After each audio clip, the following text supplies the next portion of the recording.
நாயின்மூர் என்ற ஒரு ஊரு பக்கத்துல ஒரு விதவை. அந்த விதவைக்கு ஒரே மகன். அந்த மகனும் வாலிபன். இந்த வாலிபன் இறந்துட்டான். அந்த வாலிபன் இறந்ததுனால இந்த தாயார் கவலையோடு தனக்கு இருந்த ஒரே சொந்தம் அந்த ஒரு மகன் தான், அவன் இறந்துட்டானேன்னு சொல்லி அந்த தாயார் மிகுந்த துக்கத்தோடு அந்த பாடை பக்கத்துல அவங்களுடைய மகனை வச்சிருக்கிற அந்த பாடையை தூக்கி கொண்டு இந்த பாடைக்கு பக்கத்துல அவங்க அழுது கொண்டு வராங்க. அவங்களோட அந்த ஊர் ஜனெல்லாம் வராங்க.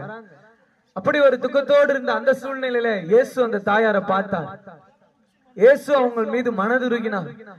இயேசு அவங்க கிட்ட போனார். இயேசு சொன்னார், அவங்களை பார்த்து சொன்னார், அழாதே அப்படின்னு சொல்லி. இயேசு ஆதரிக்கிறவருங்க. இயேசு ஆறுதல் தருகிறவருங்க. அவர் சமாதானம் தருகிறவருங்க. இந்த தாயாருடைய கண்ணீரை துடைக்க இயேசு முடிவு செய்தாருங்க. அவங்களுடைய ஒரே மகனை அவருடைய வல்லமையால அவர் பாடையை தொட்டு அவர் அந்த வாலிபனை உயிரோடு எழுப்பினார்கள்.